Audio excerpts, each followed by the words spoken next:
Hi friends, നമുക്കിന്നൊരു chicken കറി ഉണ്ടാക്കാവേ. ഒരു 5 leg പീസാണ് ഞാൻ എടുത്തിട്ടുള്ളത് കേട്ടോ കറി വയ്ക്കാൻ വേണ്ടിയിട്ട്. അപ്പോൾ അതിലേക്ക് ഞാനൊരു ഇഞ്ചി വെളുത്തുള്ളി പേസ്റ്റാണ് ആഡ് ചെയ്യുന്നത്. ഇഞ്ചി വെളുത്തുള്ളിൻ്റെ കൂടെ തന്നെ ഒരു പച്ചമുളകും കുറച്ച് കറിവേപ്പില, അതിൻ്റെ കൂടെ തന്നെ കുറച്ച് മല്ലിയിലയും കൂടെ ഇട്ട് മിക്സിയിലിട്ട് നല്ലോണം അടിച്ചതാട്ടോ ചേർത്തത്.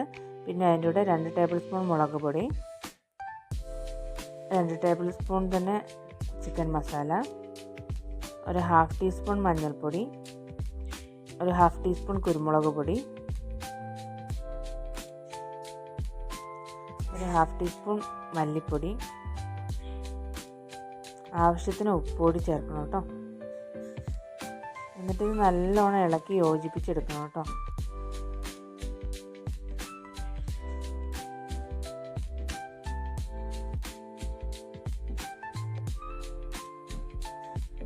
ഒന്ന് ഇളക്കി യോജിച്ചതിന് ശേഷം നമുക്കൊരു 1/2 hour അടച്ച് വയ്ക്കാം കേട്ടോ. അത് കഴിഞ്ഞിട്ട് അടുപ്പിലേക്ക് നമുക്കൊരു കുക്കർ വെച്ചതിന് ശേഷം അതിലേക്ക് ഒരു 2 ടേബിൾ സ്പൂൺ എണ്ണ ഒഴിച്ചു കൊടുക്കുക. അതൊന്ന് ചൂടായി വരുമ്പോഴത്തേക്കും ഒരു സവാള ചെറുതായി നുറുക്കിയതും ഒരു തണ്ട് കറിവേപ്പിലയും കൂടി ചേർത്ത് നല്ലോണം വഴറ്റിയെടുക്കുക. പെട്ടെന്ന് വഴറ്റി കിട്ടാൻ വേണ്ടിയിട്ട് ഒരു നുള്ളു ഉപ്പ് കൂടി ചേർത്തിട്ടുണ്ട് കേട്ടോ.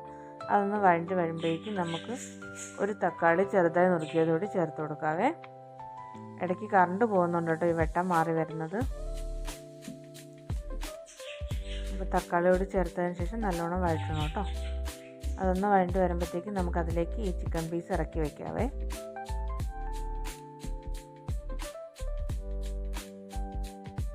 എന്നിട്ട് കുക്കർ നമുക്കൊന്ന് അടച്ചു വെച്ച് വേവിക്കാവേ. ഒരു 3 വിസിൽ കേൾക്കുന്നത് വരെ നമുക്കൊന്ന് വെയിറ്റ് ചെയ്യാം. 3 വിസിൽ കേട്ട് കഴിഞ്ഞ് കഴിഞ്ഞിട്ടുണ്ടെങ്കിൽ നമുക്കത് ഓപ്പണാക്കി നോക്കാം. അപ്പോഴത്തേക്ക് നമുക്കിത് ഇങ്ങനെ ചിക്കൻ കറി ഇങ്ങനെ ആയി വരും കേട്ടോ. കാരണം നേരത്തെ വെള്ളം ഒഴിച്ചിട്ടില്ലായിരുന്നു, അപ്പോൾ ഒരു തിക്ക് ഗ്രേവി ആയിട്ടോ വരുന്നത്. അതിലേക്ക് നമുക്കിനി ആവശ്യത്തിന് വെള്ളം കൂടി ചേർത്ത് കൊടുത്ത് ഒന്നുകൂടി ഒന്ന് തിളയ്ക്കാൻ വെക്കണം കേട്ടോ.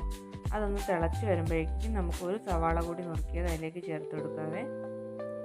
എന്നിട്ട് ഒന്ന് അടച്ചു വെച്ച് ഒരു 5 മിനിറ്റ് കൂടി ഒന്ന് വെയിറ്റ് ചെയ്യണം കേട്ടോ. എന്നിട്ട് നമുക്ക് അതിലേക്ക് കുറച്ച് മല്ലിയില കൂടി ചേർത്ത് തീ ഓഫ് ചെയ്യാം കേട്ടോ. ചിക്കൻ കറി റെഡി ആയിട്ടുണ്ട്. പിന്നെ നമുക്കിവിടെ ചോറും ബീട്രൂട്ട് തോരനും ചിക്കൻ കറിയും കേട്ടോ, കൂടെ മോര് കറിയും കൂടെ ഉണ്ട് കേട്ടോ. Thank you for watching my video. എല്ലാവരും ഒന്ന് സബ്സ്ക്രൈബ് ചെയ്ത് ഒന്ന് സപ്പോർട്ട് ചെയ്യണം കേട്ടോ.